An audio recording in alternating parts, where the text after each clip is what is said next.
Assalamualaikum warahmatullahi wabarakatuh. Izinkan kami untuk mempresentasikan tugas besar kami, yaitu pengaruh seleksi fitur pada algoritma machine learning untuk memprediksi pembatalan pesanan hotel. Kelompok kami terdiri dari 5 orang. Yang pertama adalah Farhana Nabila dengan NIM 006, kemudian Siti Anania Syifa dengan NIM 017, kemudian Imam Lukman Hakim dengan NIM 040, Elsa Magdalena Dewin dengan NIM 061, dan saya sendiri, Yusina Okeldafa Atnyana dengan NIM 082. Masalah yang kami coba untuk atasi adalah di mana pesanan hotel ini seringkali dibatalkan secara sepihak oleh customer tanpa adanya kesiapan dari pihak hotel untuk menanggulangi kerugian yang ditimbulkan dari pembatalan tersebut. Tujuan dari penelitian ini adalah menciptakan suatu sistem atau program yang dapat memprediksi penyebab pembatalan hotel secara akurat. Manfaat dari penelitian ini adalah membantu pihak pengelola hotel agar dapat mempersiapkan strategi yang lebih baik dalam menghadapi kasus pembatalan pesanan, agar kerugian yang ditimbulkan dari pembatalan pesanan tersebut dapat dikurangi seminimal mungkin. Untuk data yang kami gunakan sendiri, ini kami ambil dari data Kaggle, yaitu kami mengambil dari penelitian sebelumnya, yang mana data tersebut diambil adalah data hotel di wilayah Algarve di Portugal. Data hotel di wilayah tersebut diambil karena dianggap dapat mempresentasikan kecenderungan tingkat pembatalan pesanan yang lebih tinggi dari wilayah yang lainnya. Data ini berupa kumpulan dari 4 hotel yang dibagi menjadi 2 kelompok, yaitu hotel resort dan hotel kota, atau resort hotel dan city hotel.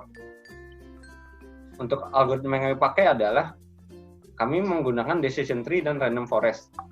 Dan untuk mengevaluasi kinerja model tersebut, kami menggunakan K-fold. Karena menurut kami, metode K-fold ini terbilang adil karena seluruh bagian dari data berkesempatan untuk menjadi data latih dan data uji secara bergantian. Library yang kami gunakan dalam penelitian ini adalah yang pertama Pandas. Pandas ini bertugas untuk mengatur segala hal yang berhubungan dengan data. Kemudian NumPy. NumPy ini kami gunakan untuk mengatasi missing value. Kemudian label encoder. Label encoder ini digunakan untuk memberi label pada data yang bertipe string dan merubahnya menjadi 0, 1, dan seterusnya. Label encoder ini kami gunakan pada data yang bertipe kategorikal. Kemudian menggunakan K-fold untuk melakukan pembagian data. Kami pilih karena kami rasa lebih adil untuk melakukan pembagian data karena setiap data berkesempatan untuk menjadi data latih dan data uji. Kemudian kami menggunakan decision tree untuk pemodelan dan random forest. Kemudian untuk mendapatkan nilai akurasi, kami menggunakan library akurasi score. Lalu untuk seleksi fitur dan reduksi, kami menggunakan library PCA. PCA ini memungkinkan kami untuk mendapatkan nilai akurasi yang hampir mirip dengan waktu komputasi yang berbeda dan lebih cepat. Kemudian menggunakan library Matplotlib. Matplotlib ini kami gunakan untuk melakukan plotting terhadap fitur-fitur apa saja yang berpengaruh. Lalu saya akan membahas tentang flowchart sendiri. Dari pekerjaan kita itu kita dimulai dari inisialisasi baca data, lalu kita melakukan proses hapus fitur, terus ubah tipe data, hilangkan missing value, terapkan label encoder, terus pengurutan data berdasarkan letak hotel. Kalau di kita nanti letak hotelnya bisa H1 sama H2. Terus bisa deklarasi kelas, habis itu bagi data dengan menggunakan metode stratified K-fold sama dengan 5. Habis itu pemodelan menggunakan decision tree dan random forest. Di situ nanti kita mencoba menggunakan decision tree dengan seleksi fitur dan tidak menggunakan seleksi fitur. Nah, pertama-tama itu data akan dibaca terlebih dahulu oleh IDE Python, yaitu Spider. Biasanya kita kenapa Spider, karena dari pertemuan sebelumnya kita udah memakai Spider itu sendiri. Data yang digunakan adalah data hotel underscore booking.jsp. Setelah data sudah dibaca, dilakukan penghapusan fitur-fitur yang dianggap tidak berkaitan dengan target yang ingin dicapai. Fitur yang dihapus adalah reservation underscore status underscore date dan reservation underscore status, di mana jika keduanya dipakai maka menghasilkan nilai akurasi 100% yang tidak ideal. Pada data yang digunakan, pada fitur country berisi nama-nama negara, sehingga dianggap sebagai tipe data string agar dapat diolah oleh sistem. Lalu dilakukan imputasi missing value yang ada pada beberapa fitur dan disesuaikan dengan jenis fiturnya tersebut. Misalnya, fitur yang berisi data kategorikal akan diisi menggunakan nilai yang paling sering muncul, dan fitur bertipe data numerik menggunakan nilai 0. Lalu dilakukan pembagian data untuk training dan testing. Metode yang digunakan untuk membagi data ini menggunakan stratified K-fold dengan membagi data sebanyak 5 fold.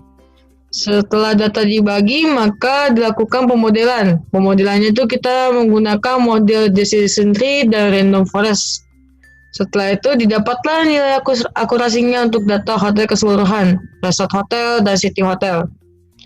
Lalu kita menggunakan seleksi fitur untuk melihat fitur mana saja yang lebih berpengaruh dibandingkan fitur lainnya.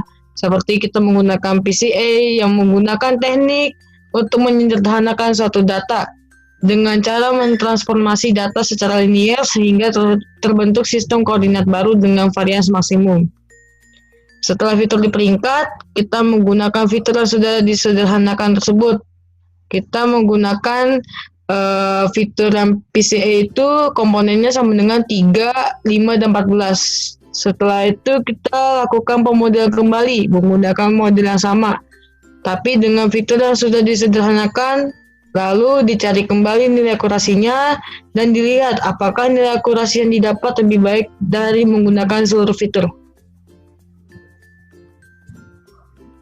Ini merupakan nilai dari akurasi hasilnya. Nah, di sini tuh terdapat 28 indeks yang sudah diakurasi.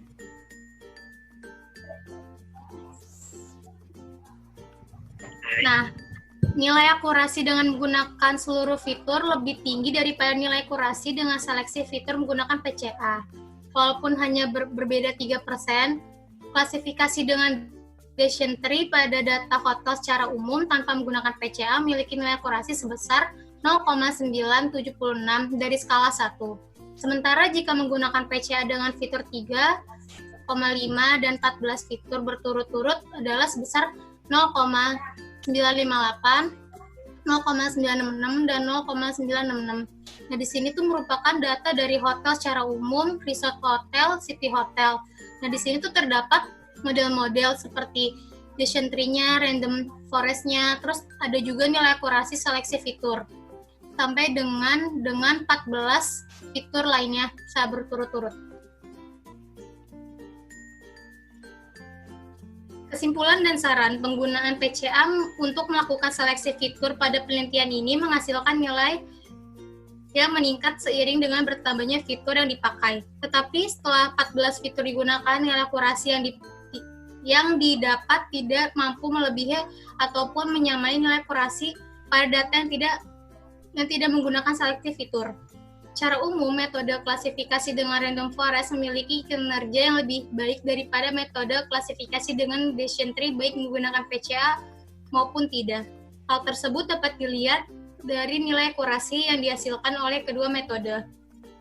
Penelitian selanjutnya diharapkan dapat memperbaiki hasil yang didapat pada penelitian ini dengan melakukan praproses data yang lebih baik atau memiliki metode klasifikasi yang lain serta maupun mengimplementasikan sistem ini pada data yang berbeda. Daftar pustaka kami menggunakan jurnal dari Nuno Antonio berjudul Predicting Hotel Booking Cancellation to Decrease Uncertainty and Increase Revenue. Kemudian kami menggunakan jurnal yang sama untuk mendapatkan dataset, yaitu pada jurnal Hotel Booking Demand Dataset. Kemudian kami menggunakan jurnal dari KIMS yang berjudul Has Revenue Management Become Acceptable? Findings from an International Study on the Perceived Fairness of Trade Pens yang ada pada Journal of Service Research. Kemudian kami menggunakan jurnal dari Chiang Wei C dan Chen JTH dan Su yang berjudul An Overview of Research on Revenue Management, Current Issues and Future Research. Dan jurnal dari Kalyan Taluri dan Garrett Van Rizin yang berjudul The Theory and Practice of Revenue Management. Dan yang terakhir menggunakan jurnal dari Parsa dan Jean-Pierre Van der Rest dan Scott Smith dan Rahul Parsa dan Milos Bujicic yang berjudul Why Restaurants Fail Part 4 The Relationship Between Restaurant Failures and Demographic Factors. Terima kasih sudah menonton. Demikian presentasi dari penelitian kami yang sudah kami lakukan. Kurang lebihnya mohon maaf. Wassalamualaikum warahmatullahi wabarakatuh.